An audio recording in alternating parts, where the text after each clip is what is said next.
Good evening, everyone. This is Sakura the Diesel, and welcome to our first Halloween special review. For our first Halloween special movie review, it is only fitting that we take a look at a movie that was suggested by one of my viewers, and what is considered the first true horror film, The Cabin of Dr. Caligari.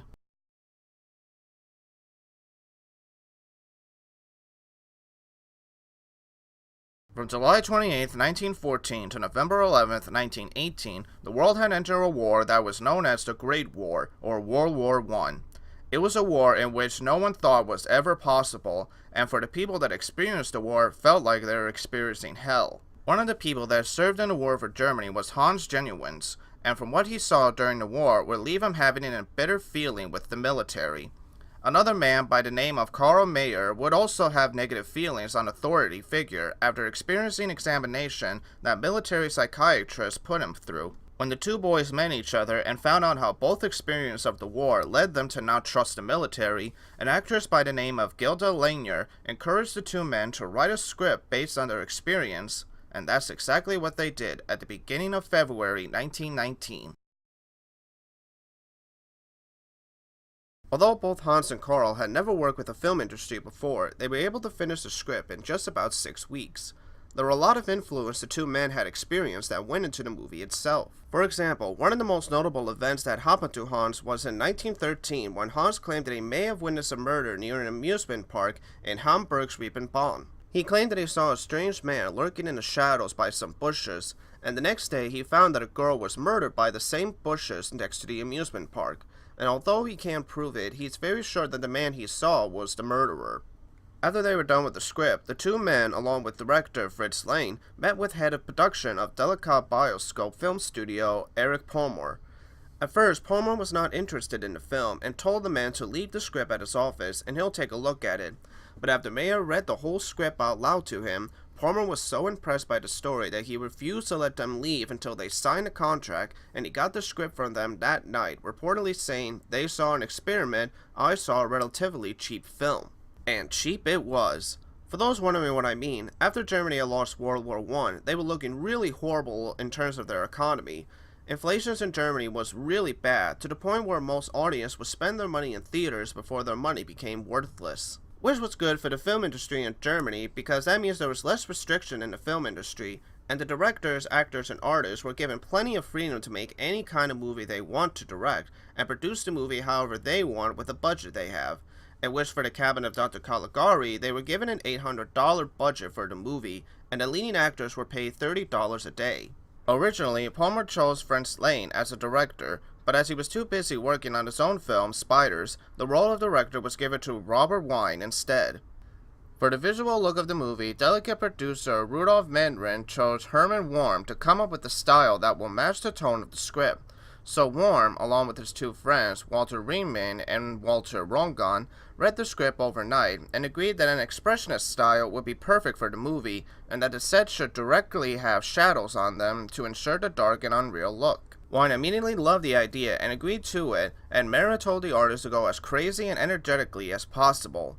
When Wine filmed the test scene to show the producers the artwork of the film, they were so impressed with the look of the movie that they gave the artist the freedom to do whatever they want with the sets. For the role of Caligari, Genuines wanted Warren Kurtz or Paul Wenger to play the role of Dr. Caligari, and Kurtz agreed to play the role if they could change the character's costume by adding a top hat, cape, and a walking stick with ivory handle for his character.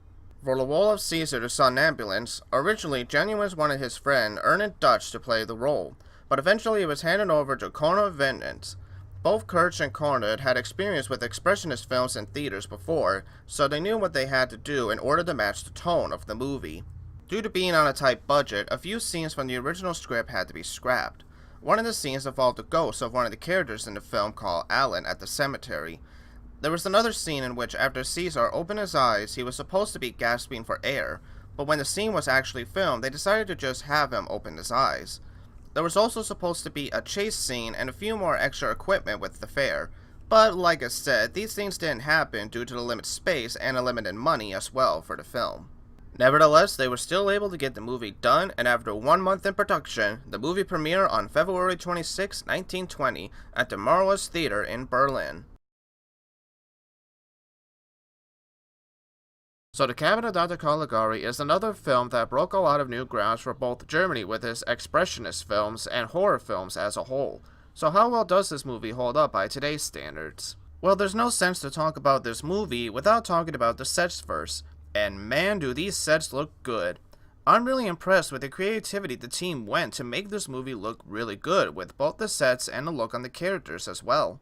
Palmer was right about if the movie did terribly, at least the sets and the costumes would be the thing people will remember the movie for. All the characters have their own sets of costumes, and I love the makeup for Caesar as well. He looks really intimidating. Now, I can't continue to review this movie without having to spoil the movie, so before I continue, if you have not seen this movie yet and you don't want to be spoiled, check out the movie right now on YouTube, then come back here to finish the review. Otherwise, here's the time code if you just want to skip to hear my final thoughts on the movie. Alright, so let's talk about the story. So the story in the movie is mostly told by a person named Francis, who claims to have seen the whole thing happen, to the point where he knows who Dr. Caligari is. However, at the end of the movie, it's revealed that Francis is actually a mental patient at an insane asylum, and that it's possible that the story that he told was all a lie. Now, what's interesting about this is that this twist was not featured in the original script. Someone during production of the movie gave Robert Wine an idea of using a frame story for the movie, to which he agreed to do. However, neither Mayer or Genuines were a part of the discussion about changing the story of the film, and neither of them liked the idea of adding a frame story into the movie, both claiming that they turned their film into a cliché. Well, let's think about that for a second. We have one story where if the original script was being used for the film, then the movie would have been about how an everyday common man got an authority figure founded and tried for murder. Then we have this story, the story that is being used for the film today, about a guy getting someone who has some sort of authority figure tried for murder, but it may all have been just a lie, and this guy is actually crazy. Now, which of these stories sound more cliché to you? Well, okay, you'll probably think of both, and that's fair enough, because if you think about how many movies we have today, then yeah, both of these stories sound like they've been done to death before. But keep in mind that before this film, the most cliché type of stories for movies at the time were a heroic man or woman coming to the rescue to save their most loved ones, whether it's their husband, wife, boyfriend, girlfriend, or even the kids, and we all know they're going to end up saving them at the end.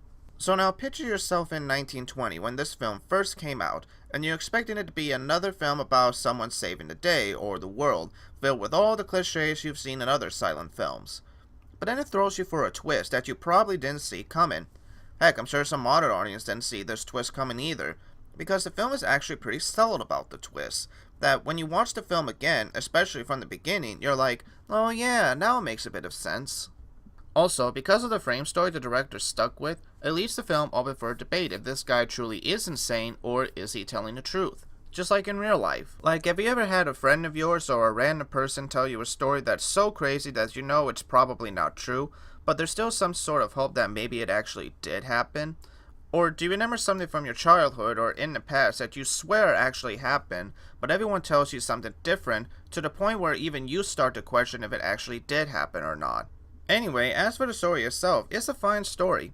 Like I said, the build up to the actual Dr. Caligari is a bit cliched and you already know that this guy did it, but again, because it does throw you into that twist, it does make you rethink everything that you have learned about the film. And if you're the type of person that loves mysteries and how the mysteries all come together, then you might like this film. And even if you don't like the film, you might remember the film for its unique charm on the sets and the directing style of the movie. As for me, it's another one of those movies where I'm glad I saw it and I wouldn't mind watching it again from time to time. And I give major props to Herman Worm and his team for making the sets and the art style for this movie. They did a great job considering the budget they had for the movie at the time.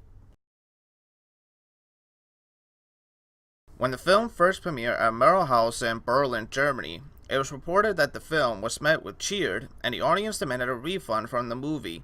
So much so that the movie itself was shelved for a while, but the studio, Delica Bioscope, decided to give the movie a second try at the same theater, and this time the audience gave it much more positive reviews than the last time. Now, how both audience and critics responded to the movie is a little bit different.